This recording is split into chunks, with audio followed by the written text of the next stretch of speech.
So my thing was just, you know what, it's fine. I'm quitting this, and then I'll do music. If you pop, I pop. If I pop, then Kiapora, then fine. That's my story. I don't care. I was just like, I was drowning. So I quit. Handed in my resignation. This is on the 8th of, I even remember the exact day. Yeah. On the 8th of May, 2016. Yes. I handed in my resignation. Because I was like, alright guys, nah, can't do this anymore. Peace. And then how long had it been? 3 years. Okay. Yeah, 3.5 years, somewhere there. So cool. I quit my job, and then I handed in a 2 weeks notice. But I remember my boss at the time was like, man, just finish out the rest of the month. I was like, alright, fair. So I stayed there for the remainder of May 2016. Yeah. Remember, again, like not plan. All I know is I want to be out of here. Yeah.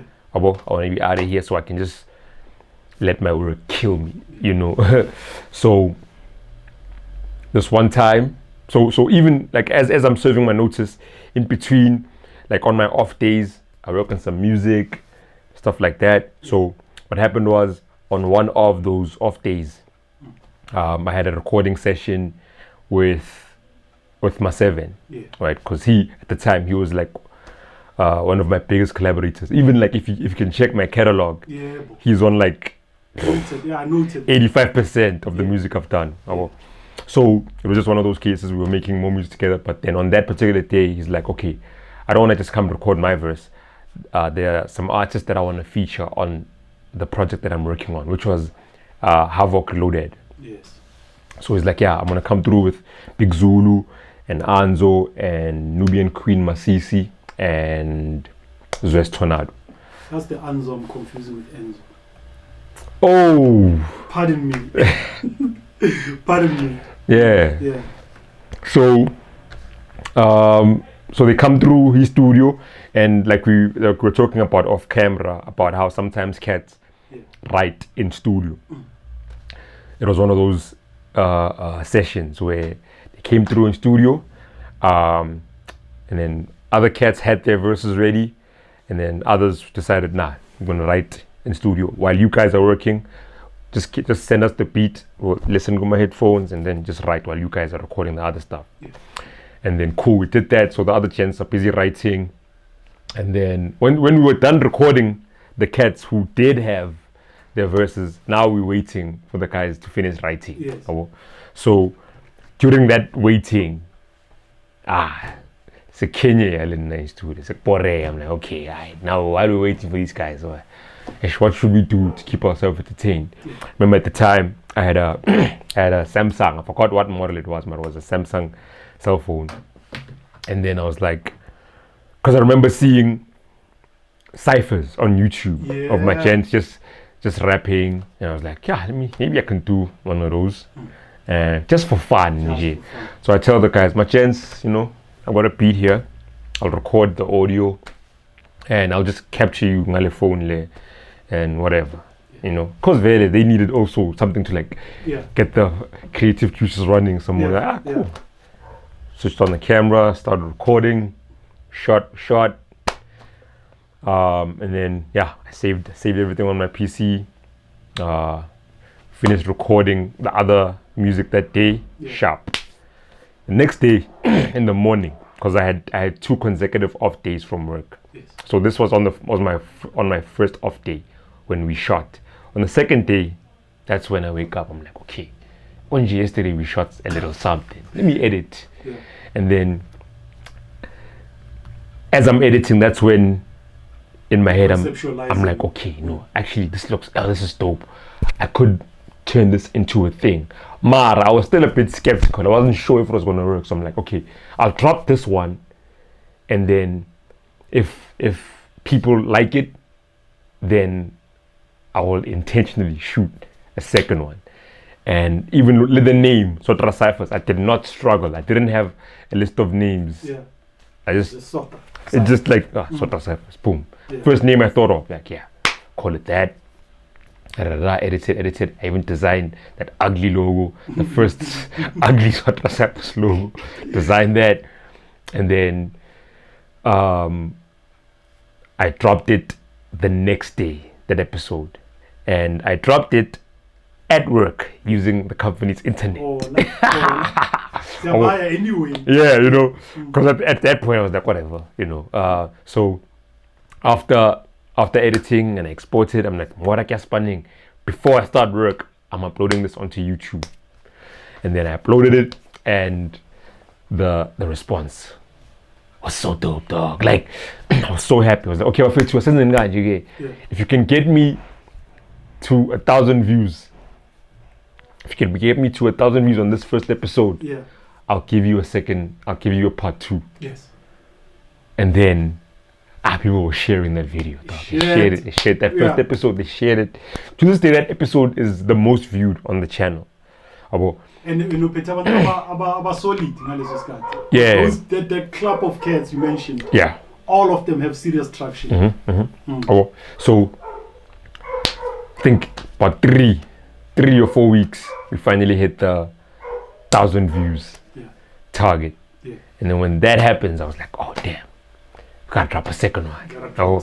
No holding back. No holding back. So that's when, for the second one, I hit up Matchbox, MTIZO, and Sfilikwane. Yes. Right, I hit them up, but on the day they came through with Fergason. That was the first time I met Fergason. Right. Yeah. And I remember, like, I wasn't even sure about her, but Sfilikwane was like, nah, trust me, dog. She's nice. Yeah, she's nice. I was like, what? And then I think she spit a couple of bars, like, okay, same, let's go. Yeah. Shot that episode.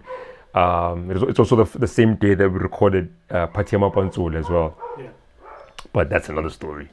So second episode, I did the same thing. I was like, yo, if you guys want me to drop a third episode, give me 1,000 views on this. Yes. Let's be consistent now. They shared it. Yeah. Boom, we hit 1,000 views. Yeah. Alright, let's go. Episode 3. 1,000 views, easy. Yeah, episode 3, I called up X-Ray, Trigger, Ignition, and Cheaper M. I'm like, yo, episode 3, let's do this. When I dropped it, I was like, again, guys, 1,000 episodes. Yeah. They shared it, 1,000. Yeah. Episode 4. I I was like, guys, episode 4, give me 1,000. And then after some time, I stopped asking, give me 1,000 views. Organic. Now it's just, you know what? I don't care if you guys give me 1,000 views or not. Yeah. I'm gonna keep giving you these ciphers, you know. And that's pretty much how it started, and that's how it's still going, you know. Yeah. Right now, I like that. That's how it's still going. that's how it's still going. Yes. Nothing is deterring you at all. At all, dog. So, Nano, all it is, it's just a matter of finding dope MCs to put on, because I was telling you off camera, you know, it's not a talent show. You know, I'm not trying to give you someone who is okay and be on some, what do you guys think? No, I'm saying, listen to this guy. This guy is dope. He's the next big shit. That's what I'm saying. I'm not saying come audition, come watch these auditions. No, I'm saying this guy is nice. Support him or her. Yeah. You know, and yeah, that's how it is. And obviously, hip hop, dog. So everyone thinks they can rap. You know, and unfortunately, I have to be the one to tell cats that dog, I can't put you on because I don't think you're that dope. You know, and it's a tricky line to walk, because artists are sensitive. But you don't tell them, right? You call them up and say, I think you on for the next sort of. Yeah, no, if I think you're dope, I will find you and I will hit you up. But there are those instances where, Cats you know, themselves. you're at a show, you're enjoying the show, and then the cat comes to you, yo, SPeeKa can rap, and then they start rapping at the show in your ear. And then you have to be on some, alright, fair, yeah, I know, I'll let you know. And then sometimes, because I have a number that I use to sell the merch. Okay, not this merch, this is someone else's merch, but to sell the Sotra Cyphers merch. that cats hit me up through that. They'll be like, SPeeKa, I found your number on Facebook. Here's my song. Can you put me on? You know, and then I listen to the song and I'm like, dog, I don't think you're there yet. Yes. You know, so it's very tricky trying to tell someone that, you know. But I always try and explain. It's just my opinion. It shouldn't be just because I said I don't like how you sound or I don't vibe with you. It doesn't mean that you should now quit. Yeah. You know, because I mean, someone couldn't sign Jay-Z way back. Hey, you know, I mean, there are other people that might feel otherwise, and what you can do is just take it as, I don't know, some sort of lesson, or okay, this guy doesn't feel me, but I'm gonna win him over one day. Maybe not now, but yeah. So my hope is that when I do tell cats what I find, they don't take it personally, because there are other cats who, like, when the ego gets too deflated, they get like, they come after you. You know, like, yeah, why isn't this nigga inviting me? They might come after you know, might start posting about you on social media. Yeah, but luckily for me, that it has no effect on me, dog. You know, because I mean, like, yeah, I'll get into it, but they must just know that you can, dog, right?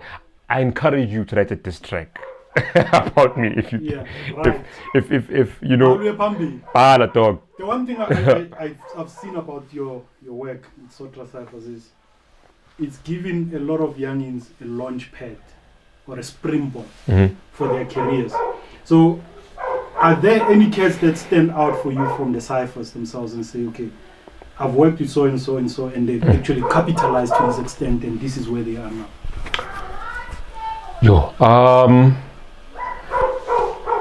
I think most recently, you know, last week was Back to the City. Yes. And, you know, at best, I've had cats tell me that being on Sotra Cyphers has like made them more recognizable when they are out somewhere. You know, I've had cats tell me that there are people who recognize them when they're at work. Or one of my homies was like, I'm doing Sispanini, you know, doing my thing, you know, I'm dressed like corporate, and then this new guy who started working there recently recognized me. Man, you know, and so that, and it's, for me, that's a win, because I'm like, okay, so people do recognize you, so that means they have the potential to support your hustle. You know, your fan base is growing. But like I said, yeah, most recently I had an encounter at the recent Back to the City with a cat that I put on Sotra Cyphers a few months ago, Kelvin Versaty. Kelvin Versaty, he's from the Val. Nice MC. And I invited him because I thought he's one of the cats that I put up a post on some, please send me your videos and I'll put you on Sotra Cyphers. And he did just that. And I hit him up. And I had him on the 3rd season of SPeeKa Cypher meets Sotra Cyphers with Zagwe. And when I bumped into him at Back to the City, he was like, my G, ever since that session, he's now, like, other cats within the sphere of hip hop are now beginning to like recognize that, okay, this guy is nice, you know, whereas before he didn't have anyone to vouch for him, you know, because it's nice to tell people that, hey, I'm nice, but when they actually see the work, and he was like, the fact that he was on this platform and people recognized him from on this platform, and they acknowledged that, you know, you're nice, it, you know, that made me feel good. I'm like, yes, that's what I mean, because he was like, yeah, because I think he was performing at Back to the City. I'm not sure, but he was like, if he hadn't been on Sotra Cyphers to spit his verse, there's a good chance there'd be a good chance that he wouldn't be at that day. So that man, it made me emotional, dog. You know, it made because me personally, I hold like the festival of Back to the City in such high regard, you know. So whenever someone who is nice gets to like get into Back to the City and perform, get a chance to perform, it means something. It's Africa's biggest festival, biggest hip hop festival. Crossing the borders of Africa. You know, so So when Versaty was telling me that, man, being on your platform eventually somehow led to me being here, you know, because my journey with being booked for Back to the City is another story on its own. It's a long story.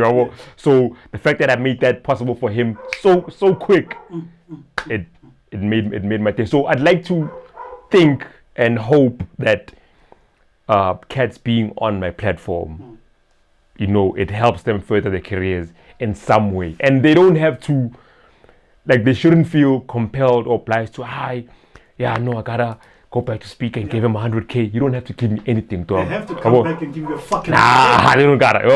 So my thing is, they must come back and give you 100K, as long as dog. What makes me happy, dog, is seeing someone within this culture that I love, you know, prospering and making something. I mean, fair, we're not superstars, but if there is some sort of, if being here shows you some sort of light at the end of the tunnel, and you are genuinely talented, then man, that makes me happy. That makes me happy. That's why I'm a bit finicky about who I want to have on. Yeah, because they will be able to say I was at Sotra Cyphers, and therefore he is in a way my mentor. I'm missing the word, but he's my pusher, the guy that propelled me. So we'll be using the SPeeKa brand to lay a claim to a future. And amen. If you work and not deserving, then it's bullshit. Amen. If you're nice, you I mean, if you're nice, you definitely. Yeah, well, if you're nice, I even encourage cats to, if somehow being on Sotra Cyphers gets you booked to an event. If you want, you can perform your verse. You can ask me for the beat for. Let's say, for example, you were on episode part 25. Ask me for the part 25 beat, and then you can perform it. Because if that's how people know you, and that's why people are booking you, then why not? So be it. You know, it's you wrote that, dog. You know, it's you wrote that, so you should be able to perform it whenever you want. You see why I say we should come back and give you 100 because that's value. You know, the reason why people are calling people gatekeepers at times is because people are just asking for value to be put on their work.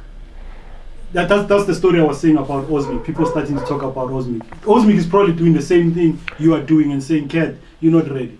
Cat, you're not ready. And then we go because of what someone tried to teach us, we take it the other way around. Dog, I'll tell you something.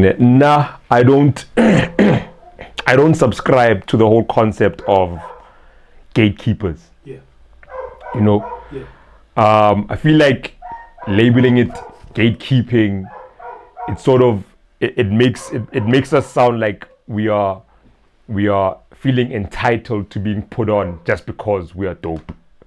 It might also limit you, Ilentu's ability to work, to push yourself. So with me, I have never complained about gatekeepers. That mentality does not work with me. With me, it's Gaspana, whichever gatekeepers are out there, hopefully the work will get to them and I'll then go through my work, you know. I can even go as far as saying, me personally, I believe in the work more than I believe in myself, you know, because the work is still going to be here when I'm gone. So I hold the work in a much higher regard than I do about my own ego and you know. Nah, it's okay, fine. I'll knock you. I got this. You want to put me through? Cool. No, let me keep working. But I'm not going to shame you for it. I'm not going to go. That's valid. That mentality is backwards. The question I'm also going to ask someone who claims unama gatekeeper or valid. Let's say Bakona or Rabeko. But when you're going to claim that, when again, what are you going to do again? What is it that you're going to do? Exactly. Bro. Are you quitting? Because what happens is, and this is like in a lot of cases, unfortunately, people who subscribe to that idea of there are gatekeepers, these giants that are blocking us, right? they go there, they knock, they get blocked, and then they come at them like, fuck you, and then what you don't realize is, okay, fair, these people that you are calling the gatekeepers, they might not be feeling what you're doing now, but hopefully if you continue to work and focus on your work, that's the thing, dog. We need to focus on the work. Don't focus on a personality. Don't focus on a gatekeeper, Focus on the work. If you focus on the work and be persistent enough, you're going to get better at it. And then eventually, they'll be looking for you. Or eventually, you'll knock and someone in the room, they will go, man, no, I know that guy. He's, So rather focus on the work and not take things. Man, for example, I remember before I won the 10K challenge at Back to the City in 2017. I was entering there probably like for 4 years in a row. Right? I was every year submit, enter. Don't miss. And then I don't make it. Now, had I been the type to go, Angvalela, someone there hates me, someone there is listening to my beat and going, this guy's whack, gatekeeper, blah. Had I been like that and took it personally and made my feelings of frustration public to everyone, with when you submit they don't care, and then just left it at that, and then dwelling so much on that negativity that I even end up thinking, maybe I'm not cut out for this, I'm gonna quit, because that's what happens with negative energy, dog. It poisons you, dog. So rather than I was like, try again next year, try again next year, try again next, and then eventually I tried, made it to the top 8, and then I ended up winning. The first time they said come in, I left with the 10K. So I'm following your point of Wuti. Try again. We are getting or about feel. Try again until such a point of which you can find proper door and get in. Yes. No, that nah. And I'm not taking shots at anyone. What I'm saying is that we need to stop with that whole mentality of the gatekeepers are closing us outside, because I feel like that's probably how some of these cats paint me as well. Like because they talking shit about anybody can podcast. So I feel like that's not the mentality. That's a mentality that I definitely don't subscribe to. And I don't recommend that anyone does, man. Just work. One thing, SPeeKa, that makes me go deeper on that is because the next question is Kasi rap. Up to the days Zabo Pro, when they were prominent, when they were killing everything. Abo HP, so I'll put it under Kasi rap. I feel like Kasi rap receded, and that's part of the reason why I'm doing this, because I value that movement a lot, as you do. So has that not been a big problem? Kasi rapper in we always want to throw stones and not focus on us and our own unity and pioneering our own shit. It definitely, I mean, at some point we have to take responsibility. It can't always be about we're not popping in the mainstream because Baz Valel. Like we sort of sabotaged ourselves, because in Kasi rap there's a lot of beef.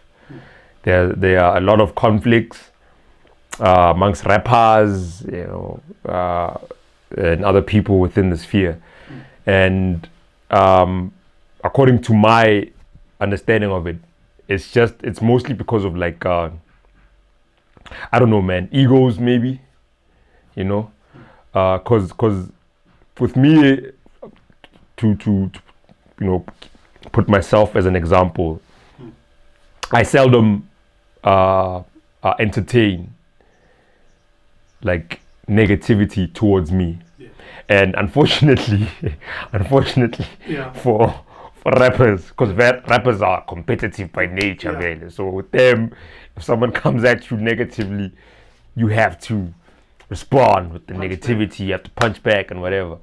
And you know, that's and we were so close. We were so close to getting it right with KRO and the Kahle Festival. I mean, there was a moment where most of the Kahle fraternity in Soweto in particular got together, and the whole movement was taking shape.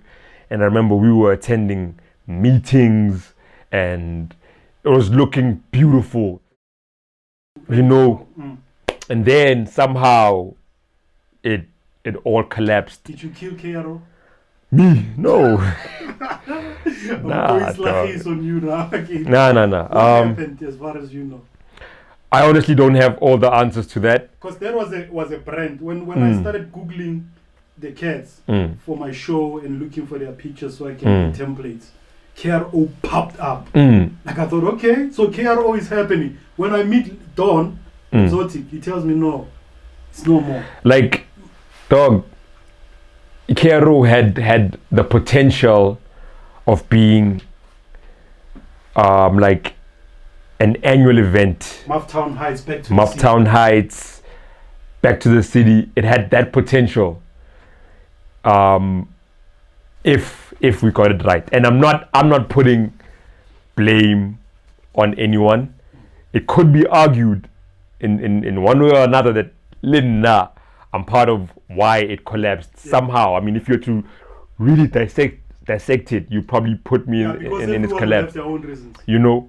So it was all of us, the cast that tried to come together, and it didn't work. And hopefully one day it'll resurface or something like it. Who owns Kahle?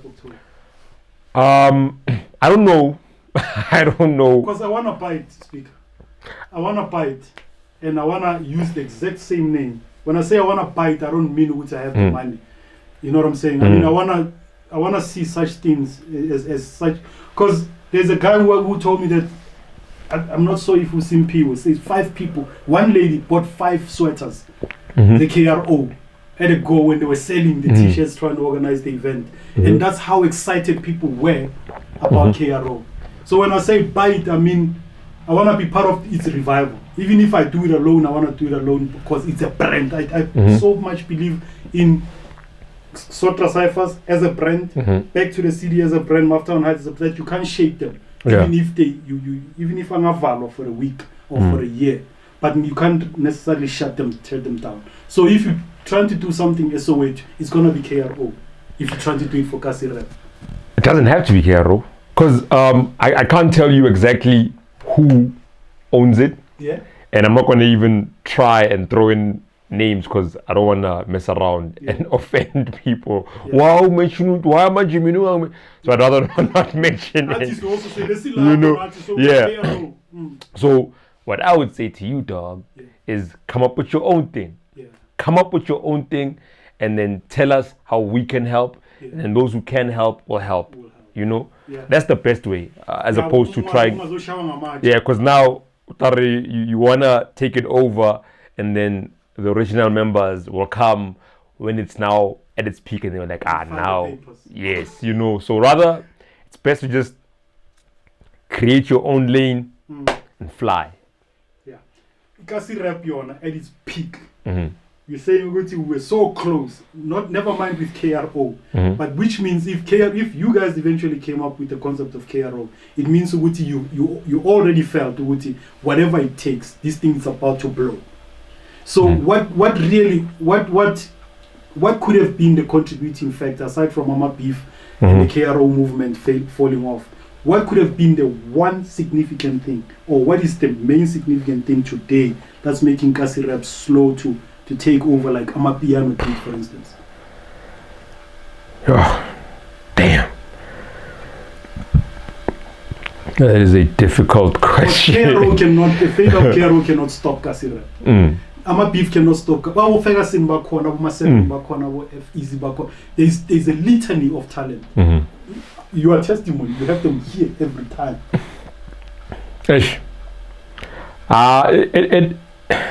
I guess it all just boils down to like unity. You know, unity and having everyone in the team knowing their exact role in the team. You know, maybe that's what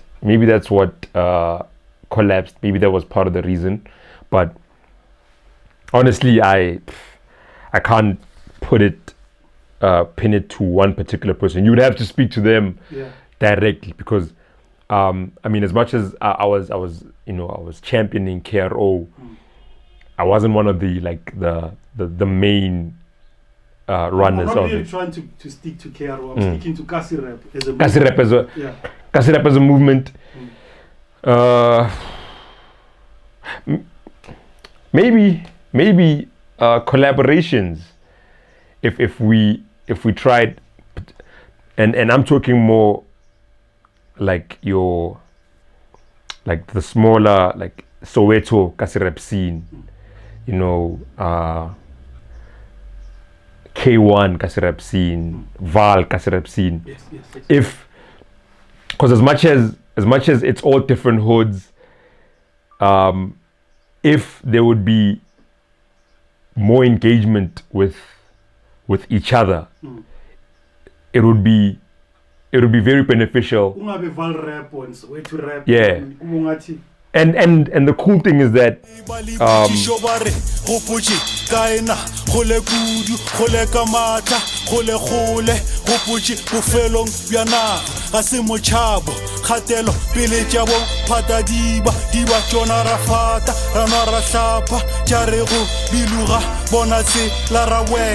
Kashala, di selora di bodu, bo maila for sholong konko,